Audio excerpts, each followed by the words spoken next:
This is Beyond the Big Screen podcast with your host, Steve Guerra.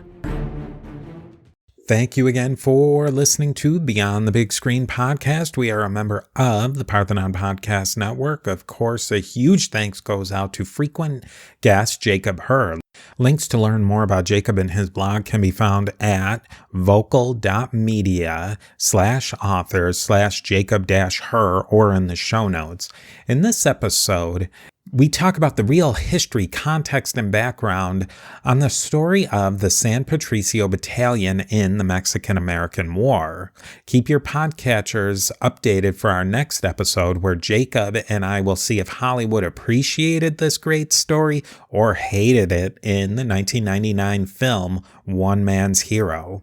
Did you know you can support Beyond the Big Screen on Patreon and Subscribestar? By joining on Patreon or Subscribestar, you help keep Beyond the Big Screen going and get many great benefits. Go over to patreon.com/Beyond the Big Screen or subscribestar.com/Beyond the Big Screen to learn more. Another great way to support Beyond the Big Screen is to just leave a good old-fashioned rating and review on Apple Podcasts or your podcatcher of choice. These reviews really help me know what you think of the show and help other people learn about Beyond the Big Screen. More about the Parthenon Podcast Network can be found at parthenonpodcast.com. You can keep up to date about Beyond the Big Screen, great movies, and stories so great they should be movies on various social media platforms by searching for A2Z History. Links to all of this and more can be found at beyondthebigscreen.com. I thank you for joining me again, Beyond the Big Screen.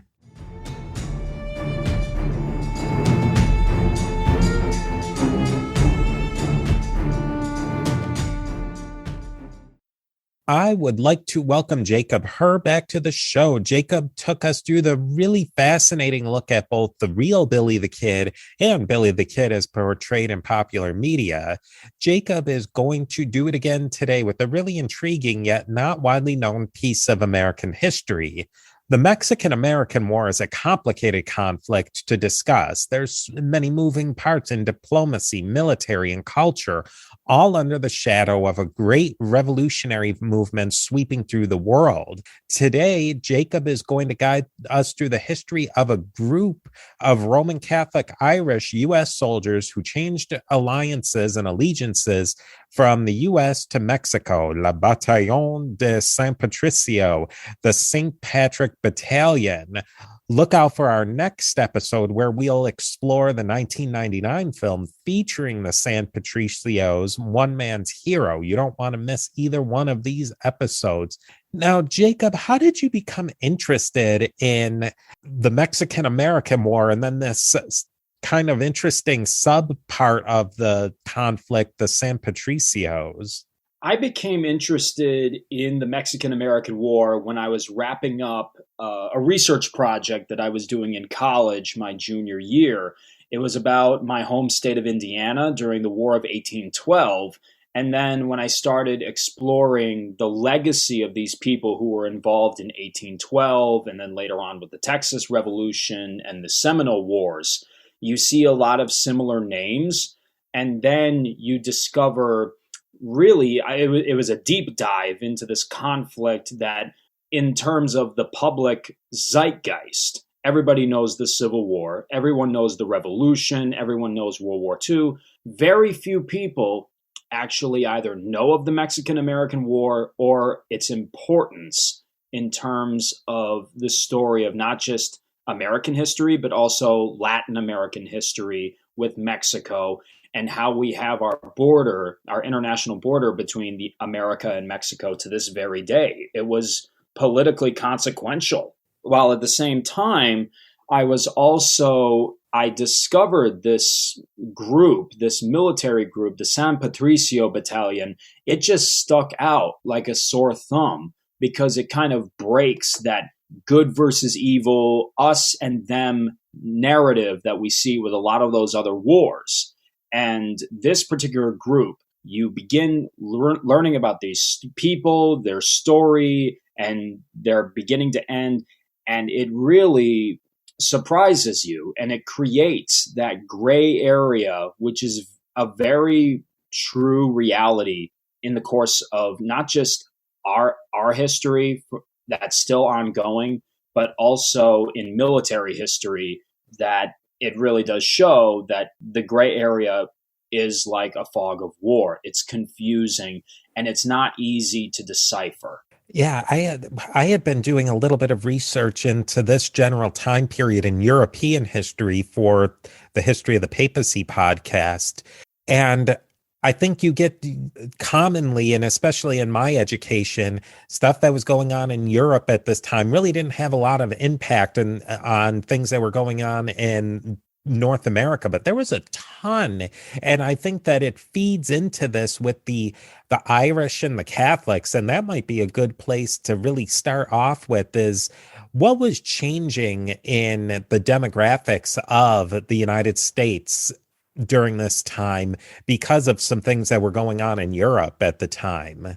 Some of the things that were going on at that particular time, first off, we kind of have to start with what was going on in Ireland at that time, because we think of Ireland today as either geographically the classic Emerald Isle, or politically Ireland, the Republic of Ireland, and Northern Ireland, which is still a part of the United Kingdom. For at least centuries now, we know that Ireland and the Irish people were under the colonial rule of England. And there were numerous attempts prior to the 20th century in World War I, with the rise of the Irish Republican Army, to either declare independence or serve as an opening to a foreign invasion against the British. There was a rebellion in Ireland in 1798. There was an Irish Legion that was created by Napoleon. There was the Young Ireland movement in the 1830s. The Fenian Rising in the 1860s to 1880s, both in the United Kingdom and in parts of Canada, and then the creation of the Irish Republican Brotherhood at the turn of the century that would then become Michael Collins's Irish Republican Army that we know today. I saw a little factoid. It blew my mind that Ireland lost, I think it was about half of its population between starvation and emigration, and it still hasn't caught up to that population of the 1840s, 1830s, all the way up to this day in 2022.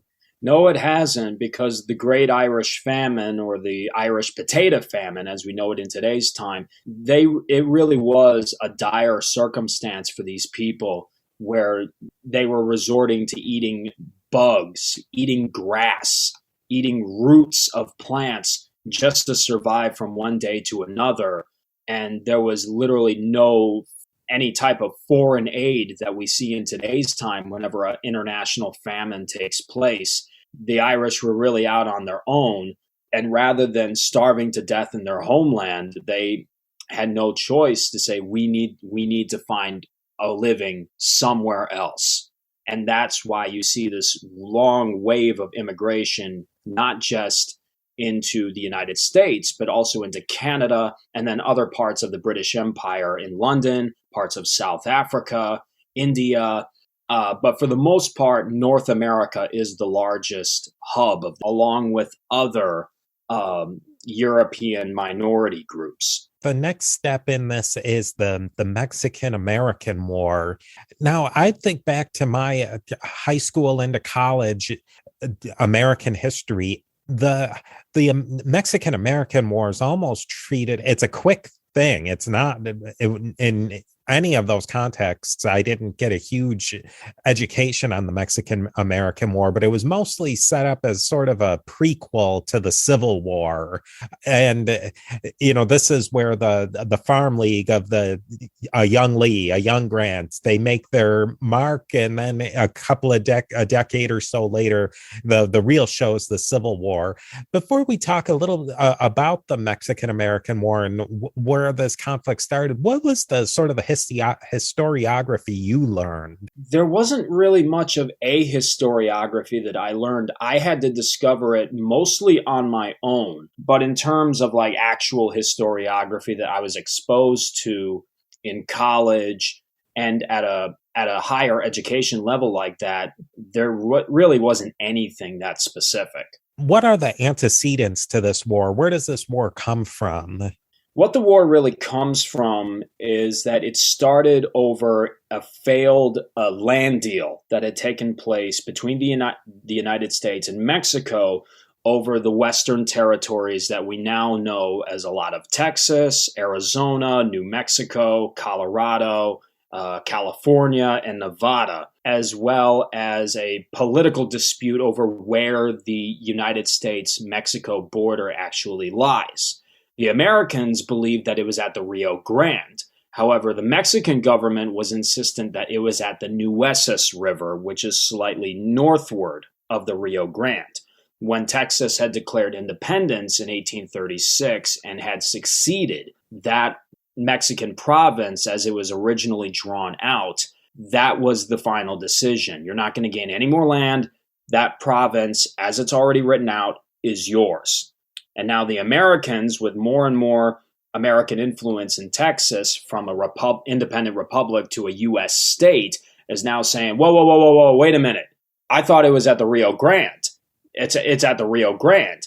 And so President James Polk, who is of that same political stock as Andrew Jackson and his expansionist policy, he orders military troops under General Zachary Taylor to march into Mexican land and set up fortifications along the Rio Grande, which then triggers the Mexican army to attack the Americans. 11 of them are killed at a river skirmish, and that's exactly the political ammunition that Polk needs to start a war and convince Congress to declare war. What do you think as far as, because we do have to back up a little bit into the Texas Revolution in the 1830s, about, a decade-ish or so before this.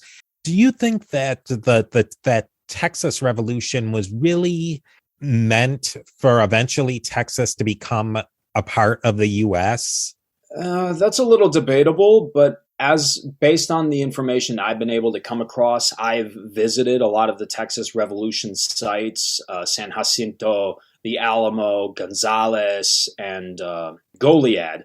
From what I could tell from most of the rhetoric of the people who were involved, either from the American immigrants that were moving into the province or the native Latino Tejanos, it was their desire to declare independence as a separate republic. And it stayed that way for almost a decade until the United States negotiated a deal with the Republican government to say, welcome to the United States. It just became untenable to be its own republic after, because I think there was problems with financing and debt and that sort of thing. And it's like, all right, well, that didn't work out so well. And it was an easy transition to the U.S. Exactly. Given how many American immigrants were residing in that area and their political sentiments towards not just the Polk administration, but also the Jackson administration.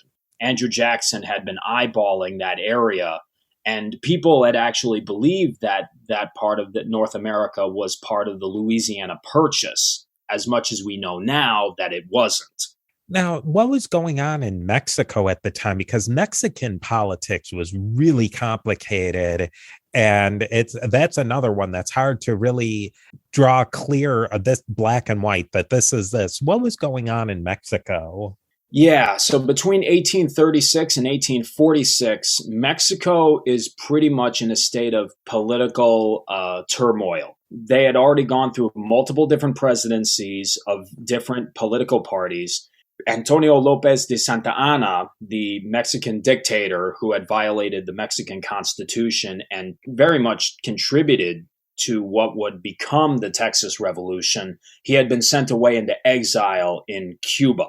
And so there was a presidential government, there was a legislative government, but because of the different political factions between the urbanized society in Mexico City and Veracruz and these more rural communities, there was always clashing, either politically with rhetoric or with firearms and bloodshed.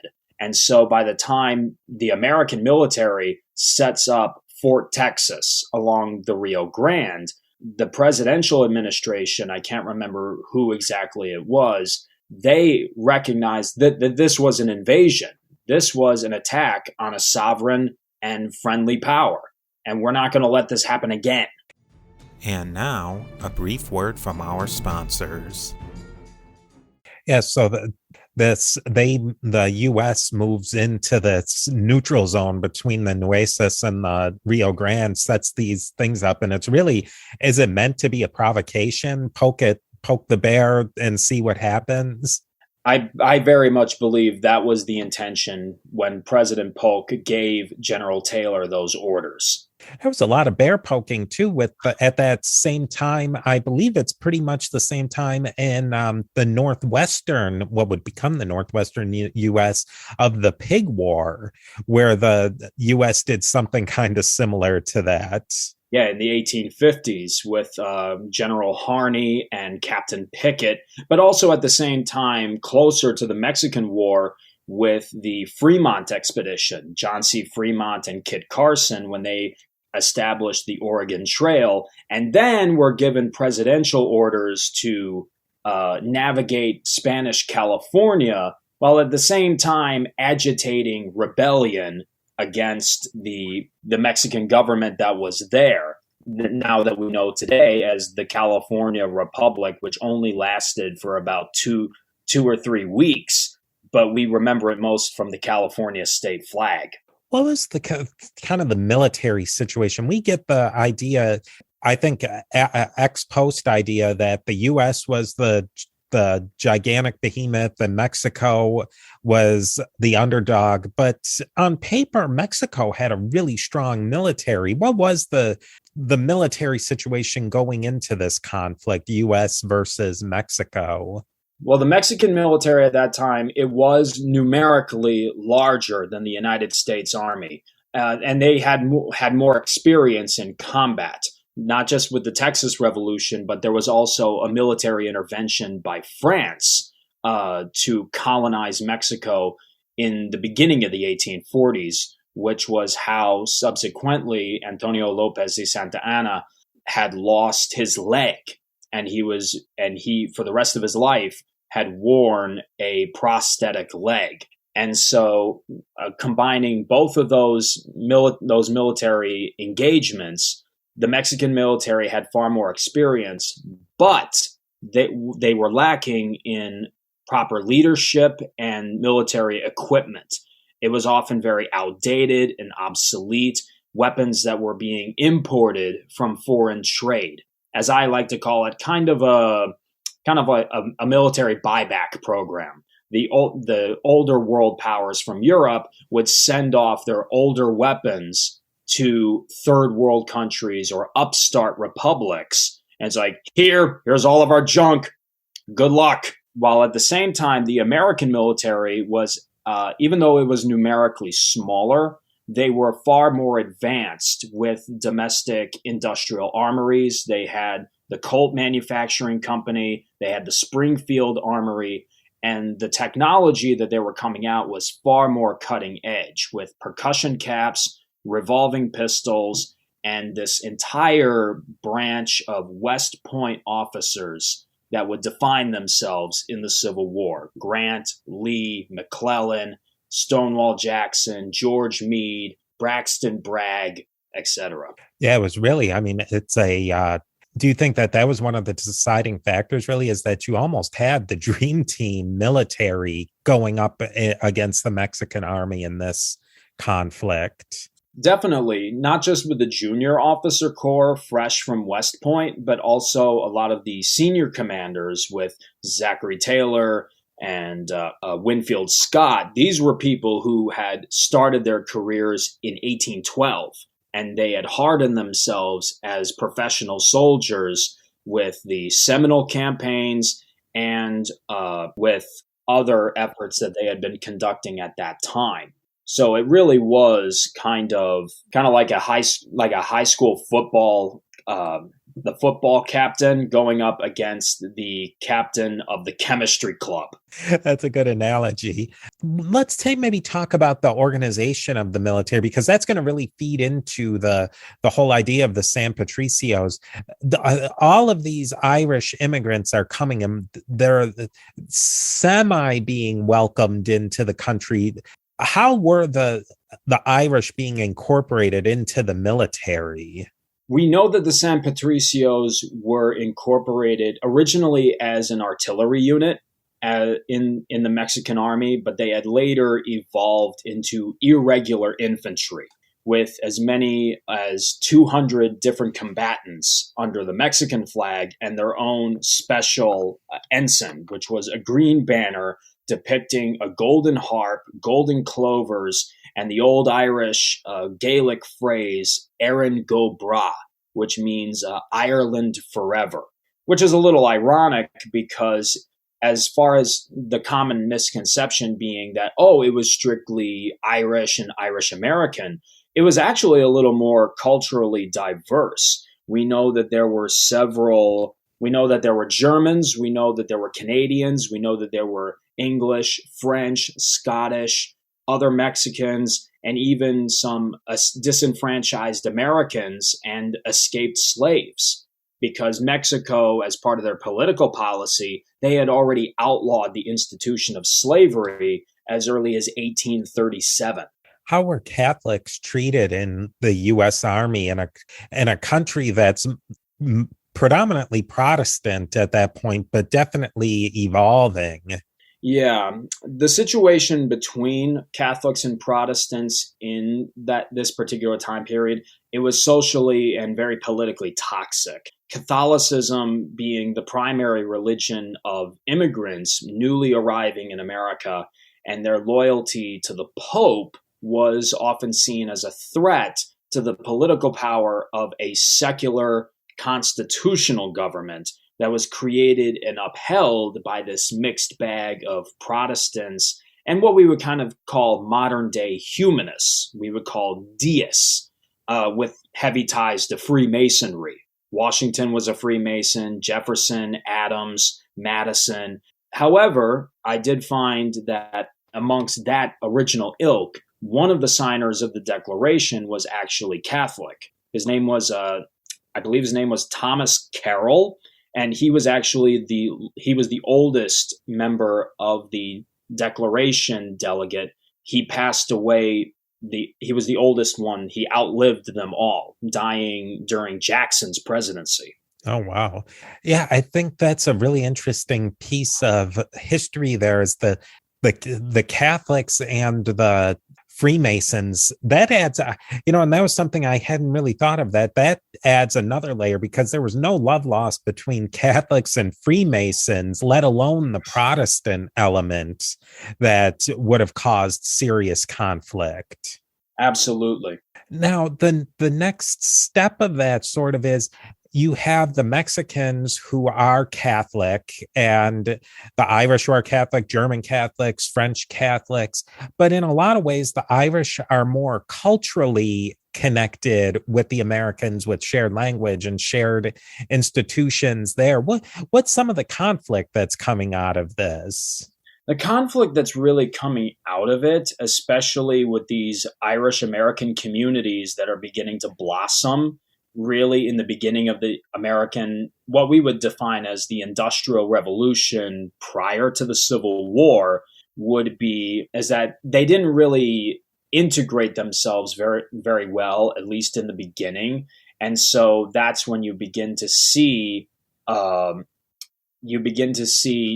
these different immigrant groups kind of organize themselves for the sake of their own survival as a community, especially in the world of criminal organizations, which you begin to see the Irish gangs, the German gang, the Italians, and they begin clashing with one another for territorial dominance, as we see probably most famously in the movie Gangs of New York.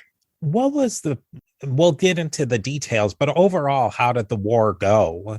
The Mexican-American War itself, We know it was a relatively short conflict. It began in April of 1846 and it ended in February of 1848. So in the grand scheme of American wars, this was a relatively shorter conflict because it was practically a military landslide for the Americans. We know that there were about 71 engagements, including battles, sieges, occupations, stuff like that. 61 American victories compared to only 9 Mexican victories. But at the same time, for the Americans, it was very costly in terms of lives being lost and money for both governments. Mexico was facing a lot of civil disunity, rebellions, and coups in the capital. And the different political parties in the United States, being the Southern Democrats and the Whig Party, which would become the Republicans with Abraham Lincoln, and then the Democrats, the Whig Party had vocally spoken out against the war, and they even censured President Polk for unnecessarily, unjustly, and unconstitutionally starting it. And we can even see the political aftermath of this condemnation with President Lincoln and even President Grant condemning the war later on. And we talk about the aftermath of the war. What happened as a result of the war?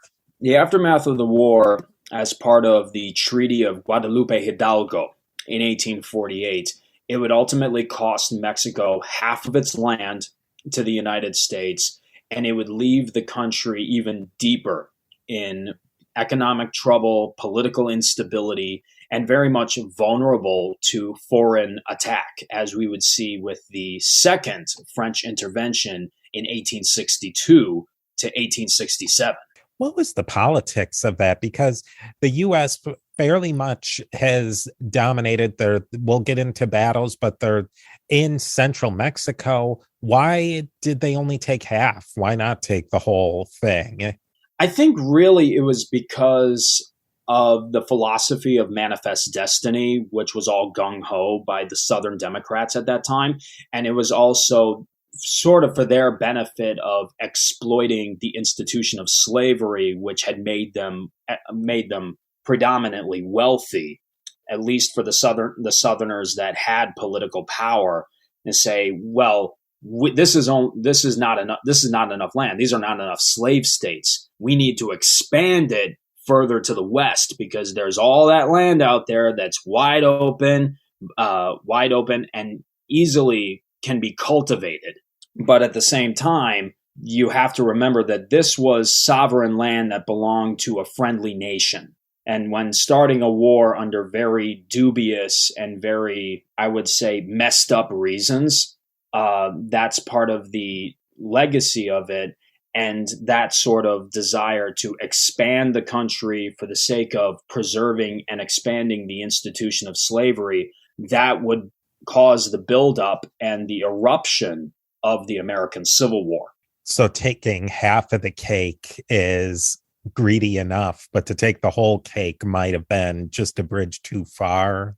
Possibly, but we also know that even when the Confederate government was established, there were talks within the Confederate Congress about if we are able to secure our independence from the Union, we're going to expand further south to Cuba, to the Dominican Republic, and to Mexico, not just to exploit the land, but also the sugar trade and also for other resources that Latin America and the Caribbean has to offer. The idea then of taking the whole thing was always in the back of some people's minds, even after the war. A very twisted version of have your cake and eat it too, but let's just eat it in portions. Very interesting. Now we get into the meat of today that will help us to talk about next time with the movie One Man's Hero is this group of Catholics who switched sides. Why did they switch sides? This particular group of mostly Irish, but also other Catholic, almost exclusively Catholic soldiers who decide to go join the Mexican side. That really was partially because of their status as a unit, kind of bound together by their Catholic beliefs, was a factor. However, I do not believe that is the primary catalyst. I think because the major influence would have been that drove deserters to turn coat and fight for Mexico. It was because of a propaganda campaign that the Mexican government was running with promises of better opportunities than what the United States had, the so-called land of opportunity. They were promising Mexican citizenship. They were promising higher pay than what the U.S. Army was providing, more promotions to more rank promotions, and land grants of up to 300 acres per person. Was this 200, 300 soldiers who defected from the U.S. Army? How much of a sting was that to the U.S. Army? Was it a physical sting or was it more of an emotional? It was both physical and emotional, because these 200 that had formed the San Patricios and fought for Mexico, that's only the surface. There are some sources out there that say as many as 9,000 American soldiers between 1845 and even further on into the 1850s had defected because of poor treatment within the system, either because of their political beliefs, their religious beliefs, their social status, or simply because they did not feel that their obligation to uphold and protect the country and the government and the Constitution simply wasn't worth it. And rather than simply defecting to an enemy power, they would just try to sneak away and go home or go someplace else and forge a new identity. Which was a lot easier back then. We see that in so many other Western motifs, is that somebody can just, I mean, look at when we talk about Billy the Kid, he had several different aliases. It was very easy to slip in and out of identities. Yes. And it just so happened that these defectors were the ones that caught the alarm of the American officer corps at this time. What were some of the major engagements of the war that this particular battalion participated in? So they participated in 6 major engagements. In the beginning, with the siege of Fort Texas in April 1846, they fought at the Battle of Monterrey in 1847, followed by the Battle of Buena Vista, which is very much an indecisive battle. Neither the Americans won it, nor the Mexicans had won it. Historians are still kind of debating. And then afterwards, when the strategy changes, instead of strictly invading Mexico from the north southward, they decided, well, let's just launch an amphibious landing and then dive ourselves into the heart of the Mexican countryside towards Mexico City with the siege of Veracruz. The San Patricios then fought again against General Scott's army at the Battle of Cerro Gordo, and then their final stand at the Battle of Churubusco. That must have been a pretty bold move by the U.S. to do an amphibious assault in that era where, logistics aren't as good and ships aren't as reliable, and going into central Mexico that they're not entirely familiar with. That must have been a bold move, I would have to think. It was a very bold move, but Winfield Scott was the commanding general of the United States Army. He held slightly higher prestige than Zachary Taylor. Zachary Taylor and Winfield Scott were always at each other's throats politically and even within the military. And Winfield Scott would often use his prestige and his kind of by-the-book philosophy of warfare. He decided that a way to end it far more swiftly would be a direct strike at the port of Veracruz, which cuts off any foreign trade that will supply the Mexican army and the Mexican people, and then we can march directly towards Mexico City to the capital. And maybe you can tell us a little bit about those two generals, because they're different takes on things will definitely impact the San Patricios. Winfield Scott, now, if I'm not mistaken, he cut his teeth in the War of 1812, and he was still around in the Civil War. So he's pretty much a standard for American military throughout the entire 19th century. Absolutely. Winfield Scott, they had given him the nickname Old Fuss and Feathers because he was very much by the book. He often preferred to dress with his uniform very gaudy. And by that time, he was definitely not the man he once was in 1812. He had survived multiple different musket wounds, and he had also put on a lot of weight. So by the time he passes away in the 1860s in the Civil War, you could kind of say he was like a 19th century version of Elvis right before he croaked on the toilet. But Zachary Taylor, in contrast, he was nicknamed Old Rough and Ready. He had kind of risen from the ranks in the very beginning and worked his way towards his generalship. And he had a very common rapport with the average soldier. And oftentimes, whenever they weren't in battle, Taylor preferred to dress not in his uniform, but as in regular dirty clothes, so that whenever an officer would march into his camp and ask a volunteer civilian, can you please show me the way to the general's tent? And I say, well, why would you ask that? I am the general's. And no, you're not. You're covered in dirt and your clothes are all torn up. No, but I'm still the general. Ask that guy over there. He knows who I am. And now, a brief word from our sponsors.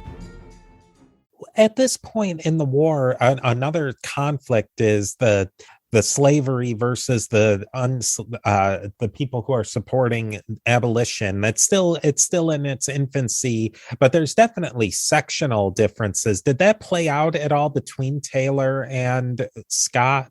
I don't believe so. Granted, both Scott and Taylor were from Virginia, and they were part of that Virginia plantation stock, not just from their families, but later on in life, Winfield Scott, granted, he had contained his political loyalty to the Union at the outbreak of the war. Zachary Taylor had died in office as president in the beginning of the 1850s.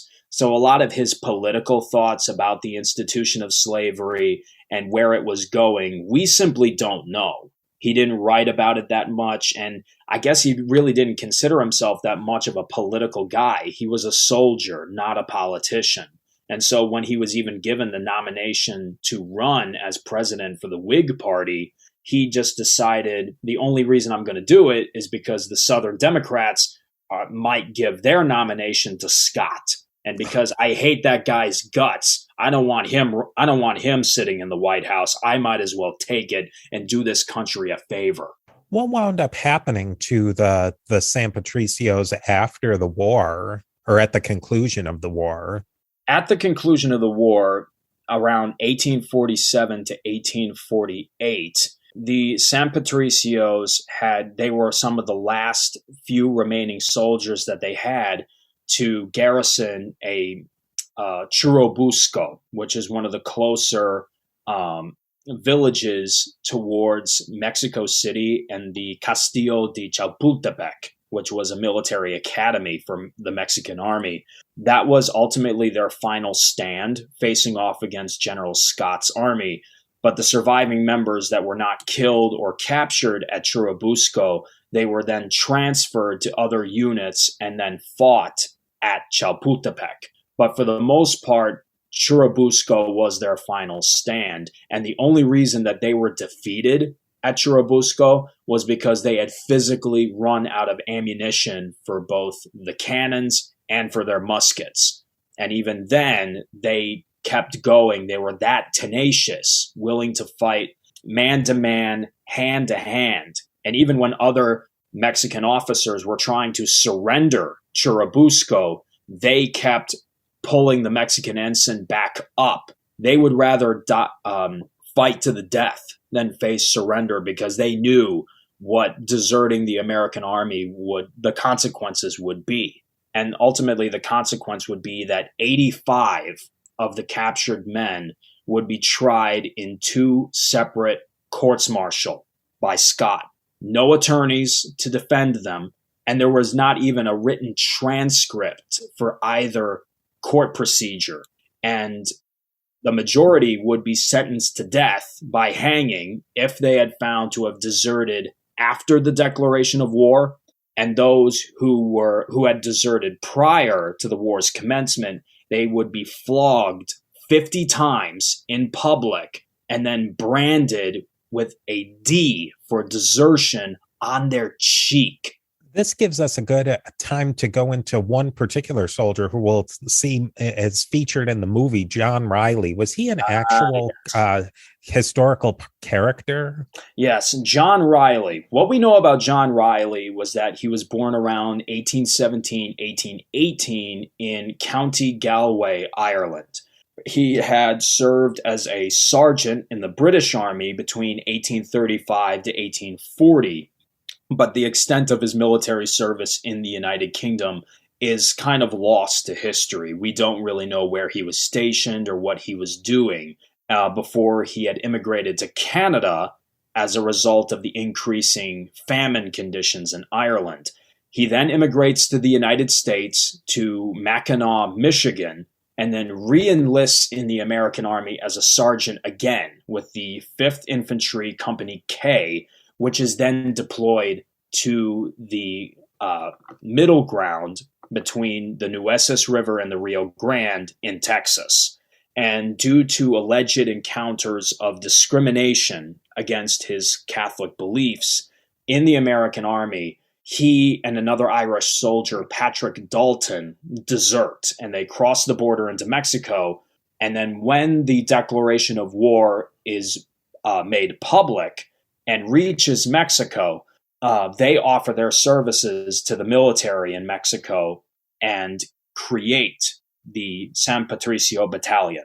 John Riley originally starts as a lieutenant, and then by the time of their final stand at the Battle of Churubusco, he makes his way to captaincy. But because of how many soldiers that they have in their battalion, he has to share command with another officer, Captain Santiago O'Leary. Was there any amongst the Mexican army, were they embraced wholeheartedly, or was there levels of racism isn't the quite word, but prejudice against the Irish amongst them too, as an othering, you might say? I don't really think so, because really this was a fight for Mexican survival. A lot of people believe that this war would possibly result in the entire country being annexed into the United States, and Mexico would lose its political identity and its own sovereignty and its cultural roots. And so they were willing to take whoever they could brandish a weapon and fight for them under any means. What wound up happening with John Riley? He ended up being one of the captured men at the Battle of Churubusco, and he was taken prisoner following the defeat. He was court-martialed in Mexico City, and because it was determined that he had deserted prior to the war's commencement, he was among about the smaller minority of the prisoners that were flogged and branded. He would be released after the end of the war, but then he continued to serve in the Mexican army as a major until his death in 1850 from yellow fever. And isn't there some controversy that he may have died, or there's some sources say that he died in Veracruz of drink, but other sources say that he didn't, that was a different John Riley? Yeah, there is some differing theories depending on what sources you look into, but a lot of those sources are not very contemporary. They were created in the 80s and the 90s, because for the most part, the history of the San Patricios after the war was over, it was concealed by the United States military. They had denied that the unit even existed. They had denied the fact that this kangaroo court of tribunals, mass hanging, and flogging and branding had ever occurred. It wasn't until 1919 when a congressional order was given to the United States Army to say, give us the information that you have. And they ultimately complied. So in terms of the scholarship about the San Patricios, it's not as young as we think of it now, but it is relatively new. I was thinking about this, and I wonder what you think. In a way, the branding of the D, as horrific as that sounds on your face, in an era where somebody really could get a new identity, that's almost the only way that you could signal somebody had today. If you give somebody a dishonorable discharge from the military, that's a really difficult thing for someone to shake loose, and that's going to make them hard to get a job and a lot of other benefits and that sort of thing. And really the only thing that they could do is physically mark somebody as a deserter back then. Yeah, I would agree with that, but at the same time, I guess really in comparison to getting a dishonorable discharge, well, then again, it is equal to what we would it's equal to being guilty of a felony crime. You lose your voting rights. You can't own a firearm as a registered felon. But in the case of being branded with a cattle iron on the side of your face, that's going to be with you for the rest of your life. Yeah. And even if you try to grow your hair out to cover that up, that's still going to be, it's almost like the Phantom of the Opera hiding part of his face with a mask. At that time, contemporaneously, did they think that the military leadership had gone too far in punishing these soldiers? Not really, because the U.S. Army had gone to great lengths to hide the fact that this had ever happened. When you think about it and you crunch it down by the numbers, 50 of the San Patricios that were captured and weren't killed at their final stand, they were publicly executed as Scott's army was proceeding to capture Chapultepec and occupy Mexico City. So it was just as much as a symbol of intimidation as it was kind of Scott abusing his power as the commanding general of the United States and abusing the Articles of War. The other 35 that were captured were flogged and branded, and whatever happened to them, we don't really know. But we know that because the military had gone to great lengths to conceal this unjust action by the military, it still remains the largest public execution that the United States Army had ever conducted, next to the Dakota War of 1862, hanging 38 Native American warriors who weren't even U.S. citizens. Yeah, that's it's the brutality of it is really beyond, and especially when you consider it's a war that was pretty much optional, and then to go through this set of punishments on people, it's shocking. What do you think in the end? What should we take away from this particular aspect of American history? That is actually a really difficult question, and I still kind of wrestle with it myself. I would say, I guess really if you had to break it down to what their legacy would be, are the San Patricios traitors or oath breakers? They certainly were. They made the choice to enlist in the United States military only to abandon the military and then offer their services to the enemy. That violates their oath to protect and serve the United States.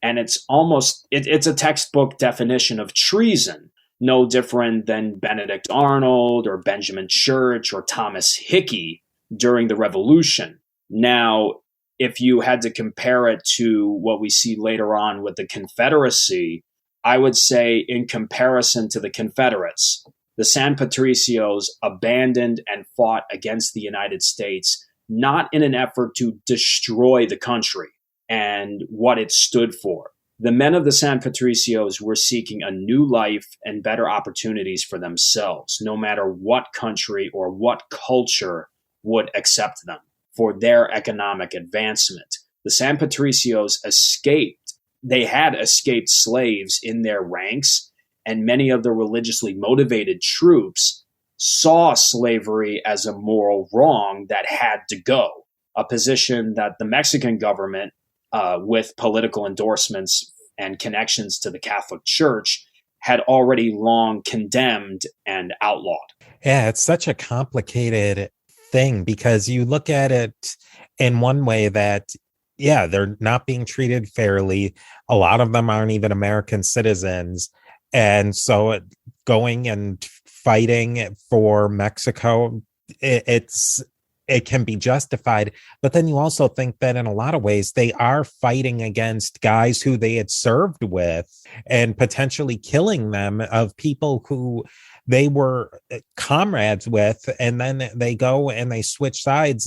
I think there might be a distinction in a lot of ways between the ones who, before the conflict starts, they leave versus the ones that after the conflict starts and they go and fight for the other side, that you might start getting into a trickier spot there. But it really is, it shows, like you said, the gray of war and the fog of war and conflict, especially at that time period. Yeah.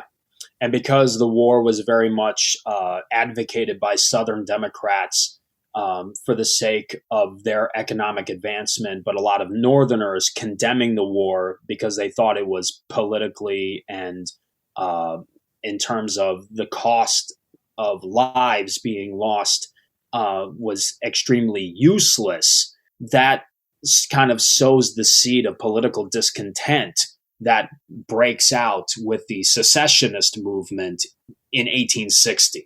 Yeah, it really does seem like that was the last era, that the 1850s in Europe, the 1840s was the rough time.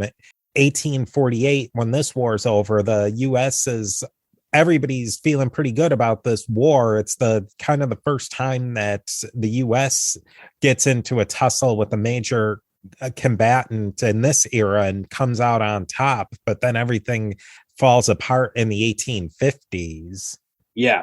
And even in Europe at that time, 1848 is kind of regarded as a year of multiple revolutions that take place in the German states in an effort to create a solid nation, which wouldn't happen until 1871. And then there was another French Revolution that took place in 1848. Later on in 1851, Napoleon's nephew, Louis Napoleon Bonaparte, overthrew the government and declared himself not just president. He was only going to serve one term, and then decided, forget that. I'm going to be emperor for life, and I'm going to create a second French Empire. Now, feeding into this film that we're going to be talking about, what are some things that people should be looking for in the film when we get to that episode?